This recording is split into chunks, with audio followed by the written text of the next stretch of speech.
Hey gamers, your buddy Work. We're back again with another D&D Hobbyist recap of my Rime of the Frost Maiden campaign. It's been a while. I think it's been like 5 or 6 months since I uploaded a video, which we've had, I think, 4 or 5 sessions. So I've been wanting to make this recap for a while now, but I thought this would be a great time to do it because we have, we're kind of wrapping up Chapter 2 and I'm starting to corral these cats towards chapter 3.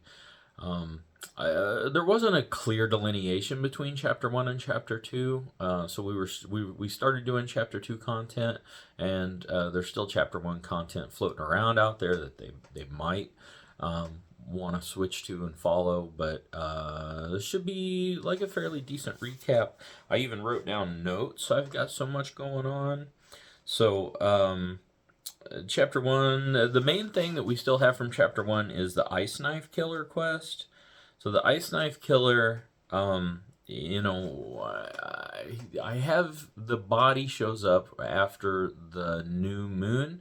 So the towns that sacrifice humanoids sacrifice them on the new moon to appease Auril. And the serial killer is killing people that dodged the lottery, the sacrificial lottery, or had something to do with influencing that. I haven't quite figured that in exactly how that works. I figured they're maniacs. It might not just make any sense. So that one's still out there. At the end of the last video, I was going to... we were going to do some original content that I had written that was an adaptation of Larry Niven's The Lion in His Attic. And I did do that, and, that took, an hour and a half at the beginning of the session, and it was all role-playing, and everybody really liked it. It wasn't as fruitful as I wanted, but I did manage to plant, I developed a couple characters, and I planted a little story hook, or 2, or I guess 3. So it went okay. They met a lord and a lady.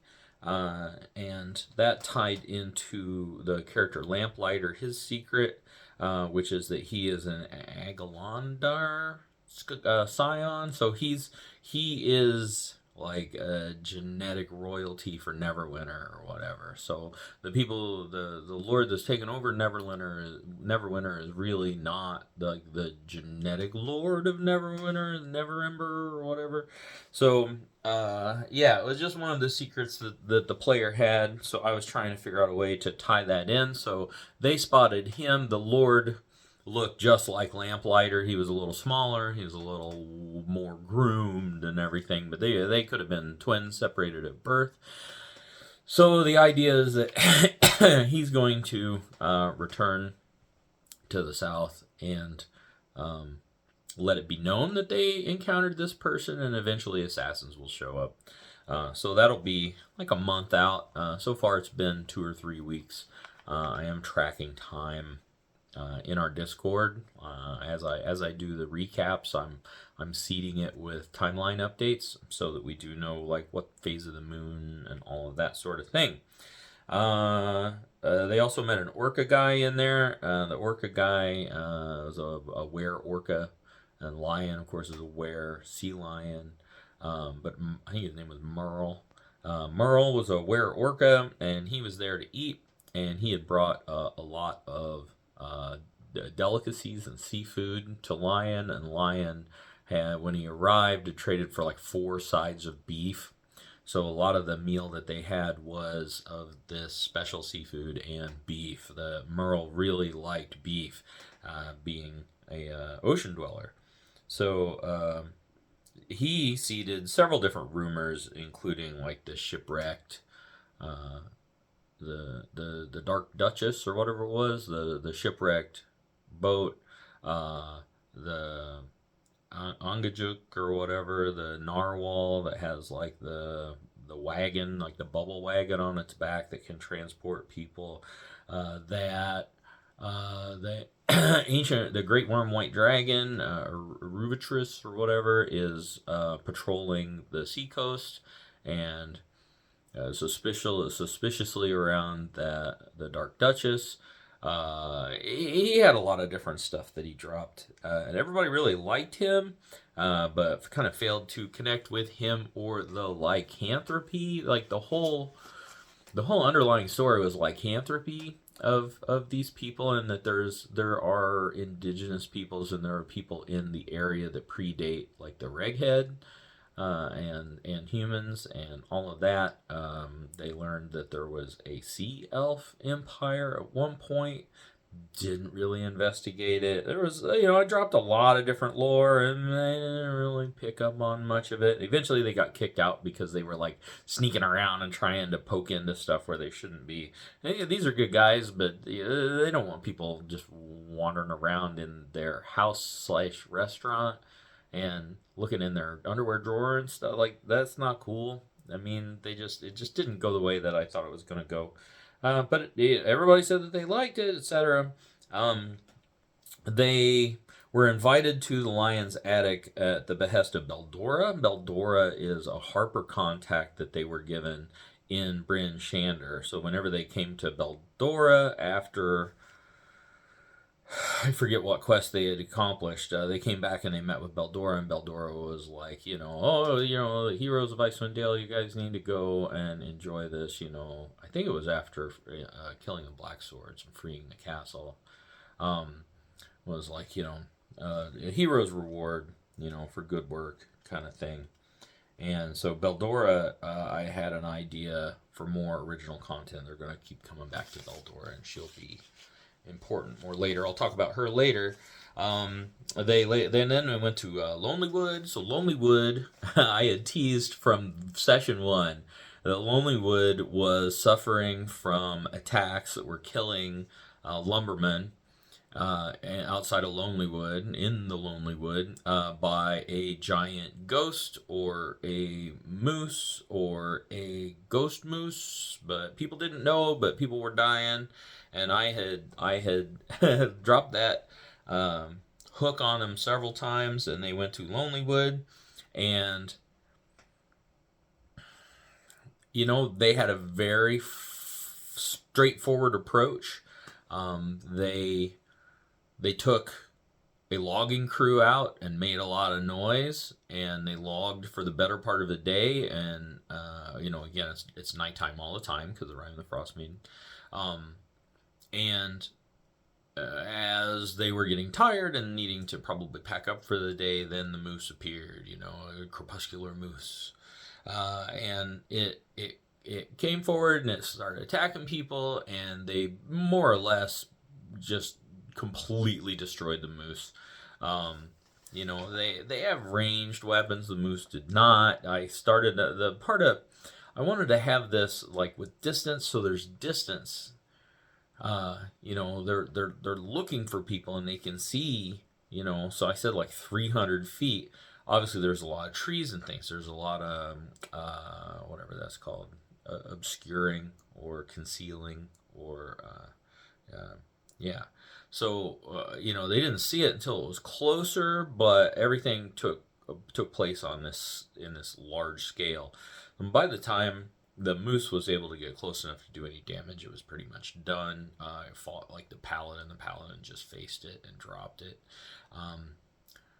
And that was not going the way that I had wanted it to. The threat wasn't there, so I introduced Ravison, the druid.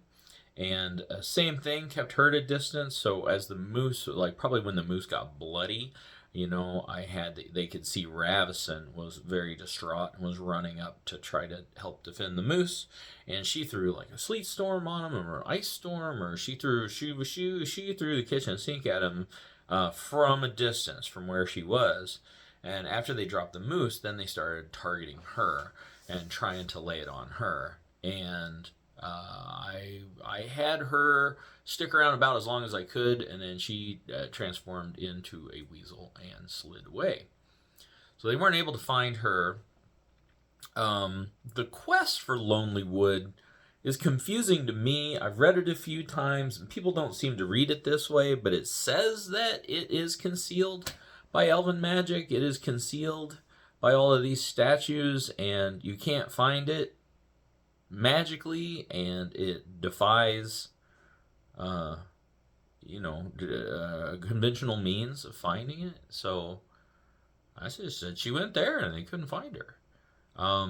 And then since then, they've been back again and looked around for her, and just can't find her. Now, in the original quest, they track the moose back there, and that's kind of how they do it.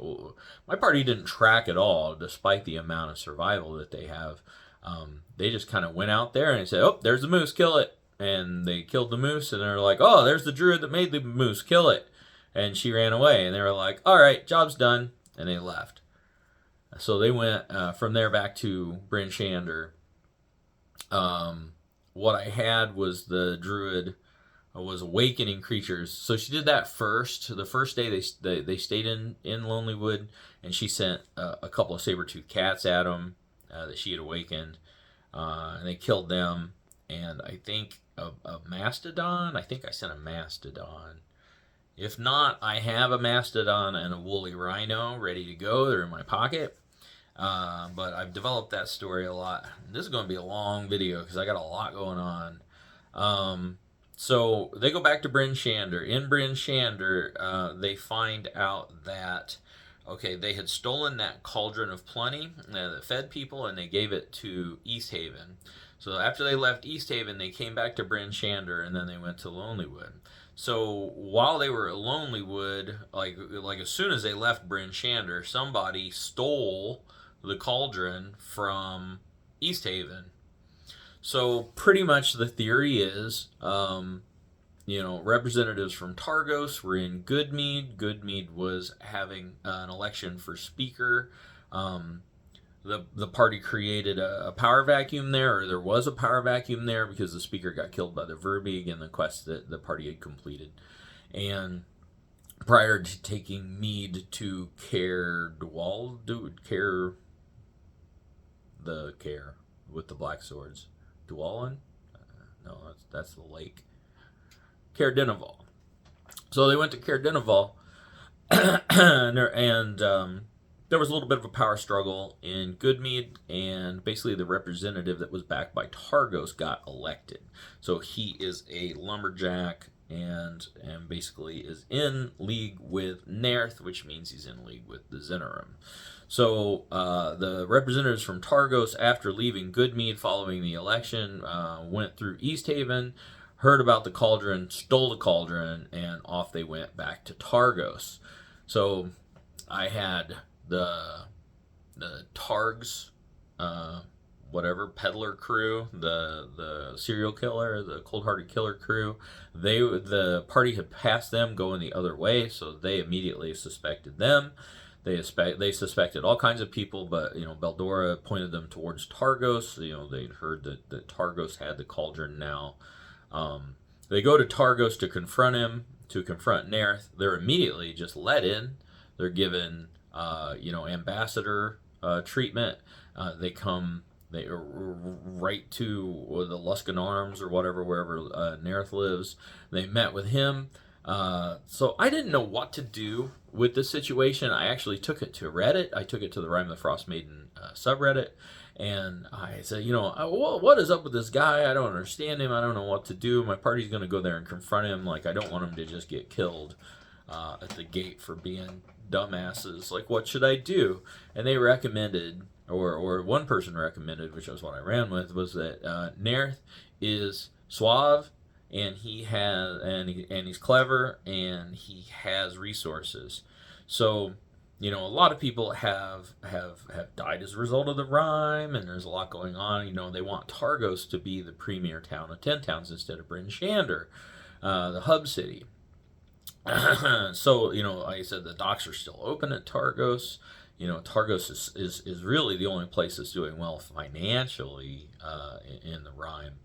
And it's kind of the gateway for things to come in to Icewind Dale, which is kind of what Nerth wants. I said that Nerth, he greeted them, he thanked them, He confessed to having the cauldron, that the cauldron was gifted to his town the same way that they had gifted it to East Haven.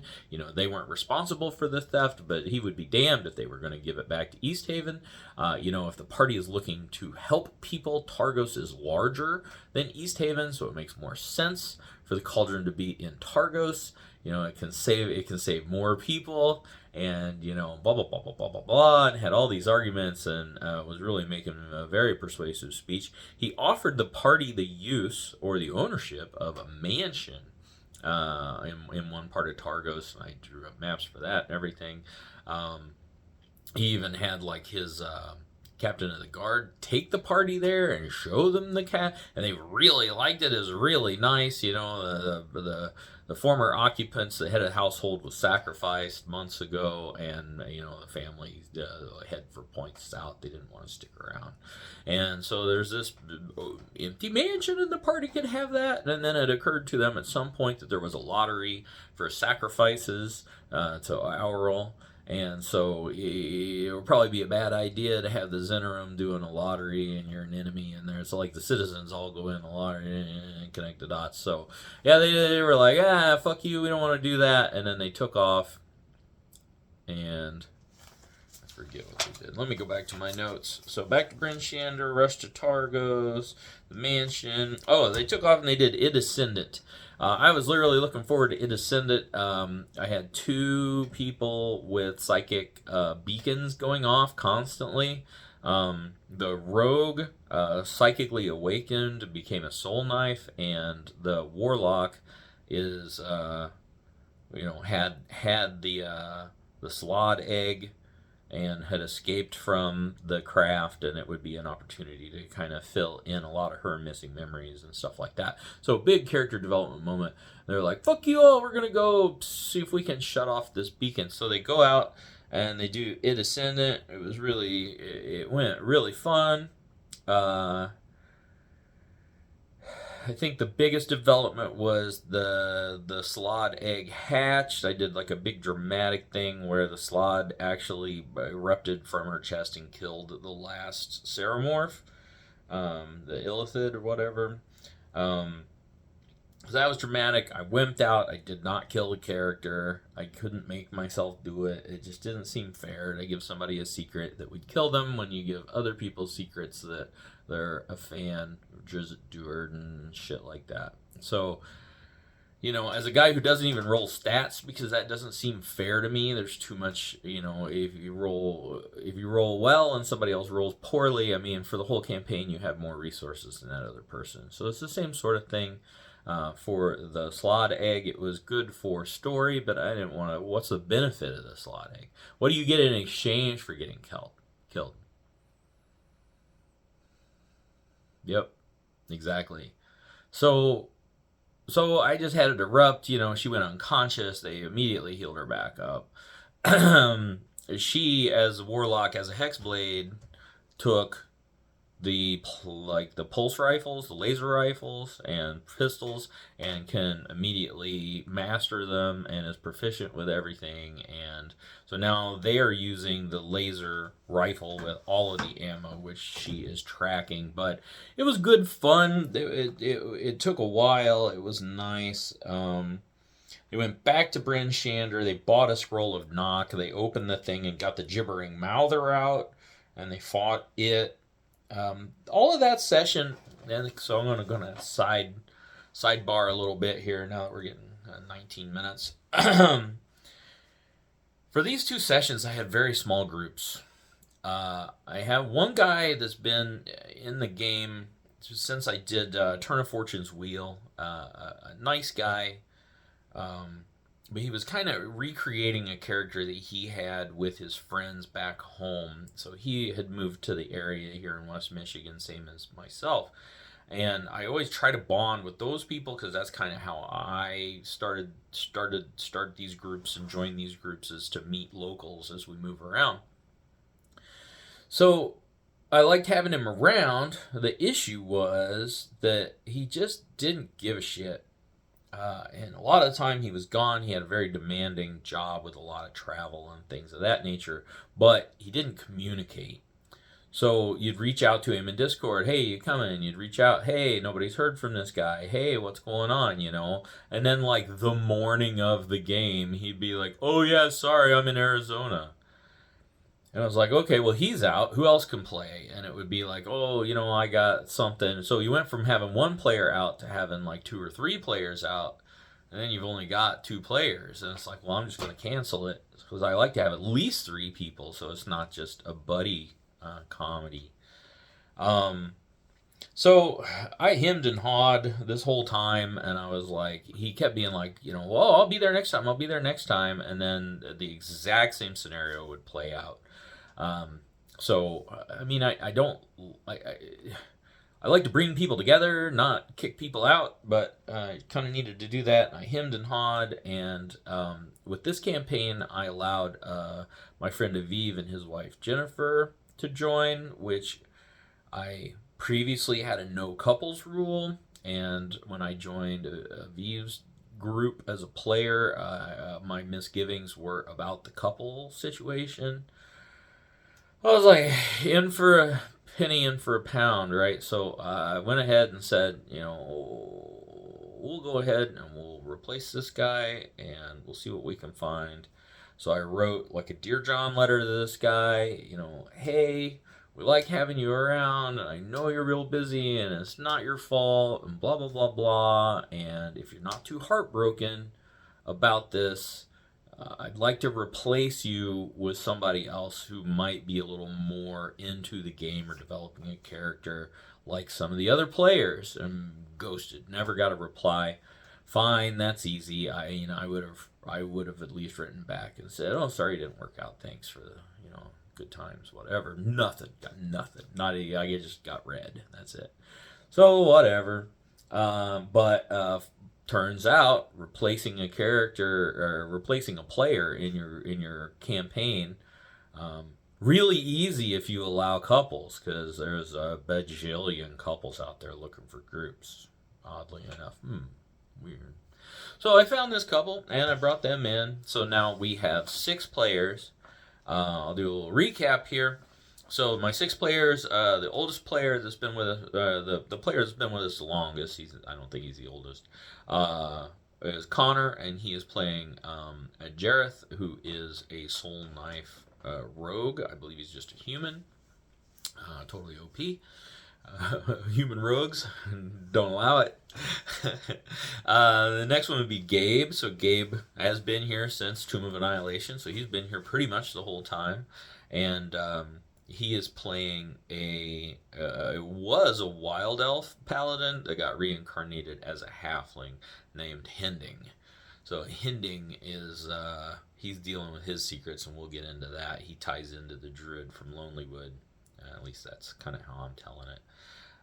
Next is Aviv and Jennifer. So Jennifer is playing a full elf, possibly a Shatter Kai, Hexblade Warlock, follower of the Raven Queen from the Shadow Realm, the Plane of Shadow, whatever, all the different words they have for it. 4th edition stuff that I never read, but we're getting her in there. And Aviv, who is playing human fighter Lamplighter. He's from Baldur's Gate. He committed a heinous crime, possibly killing his spouse, and fled and fled and fled and fled and fled, and eventually wound up in Icewind Dale and had been here for several years before the rime struck. Lamplighter has a dark past, and his secret is the Agalondar Scion, so he is going to be targeted by assassins and maybe one day be the king of Neverwinter. You never know. So then I have the new players that I added in. So that is Lindsay and Jake. No, Nick. Jake was the guy I asked to leave. Nick is the guy. So this is like the 3rd Nick I've had in this group. Nick must be a common name up here. So Nick is playing Harengon, Rabbit Guy, Priest of Lathander. He's the only Harengon he's ever met. He was basically freed In Thay, he was kept as a slave in Thay. He was freed and raised by the Harpers. Sure, great. So his Harper spy, and I forget what his other secret is. He's on a mission to basically kill Nerth Maxilandar. He came up with a caravan, humanitarian caravan. So he was raised by the Harpers, the Alliance, Alliance of the Good Organizations. The Order of the Gauntlet and the Harpers, and all the Lord's Alliance and all of them. They put together a humanitarian caravan and sent it up the high road to Icewind Dale for relief. And they got ambushed by goblins. And the last character, like I said, was Lindsay. She's playing a Reghead Glacier nomad. She is a druid, and there was a schism in her tribe, and she left. So she tried going to 10 towns and didn't really fit in, and got shunned. And has been living outside of 10 towns and is dangerous. And she was kind of making her way south, and heard the ruckus and came up and saw this ambush after the goblins left with everything. She came in and cured wounds or whatever on Balthor, the Harnagon, and then brought him back to Bryn Shander. And they got back to Bryn Shander, and they nursed Balthor back to health. The same time that the party got back to Bryn Shander, and they got snowed in. I said the Frost Maiden, everything's going crazy. There's a super blizzard. Like, you can go out in it, but you don't want to go out in it. Like, you're not stuck in the inn, but you don't want to go like between towns or out into the wilderness. So that's kind of where I left them. Was they were all snowed in there, and they were able to bond together. Beldora directed Balthor to Jareth, as being both Harper spies, and they know the secret handshake and all of that. So these two guys are thick as thieves and are looking to cause some trouble. So that's kind of where those two joined in. And it's about 27 minutes. I'll start another video. I knew it was going to be a long one. I just didn't know it was going to be 2 videos. But the next one will finish talking about the parts of the module that we've completed, and then some of my ideas and things that I want to do going forward. So I'll catch you here in 1 second. All right, part 1 of 2.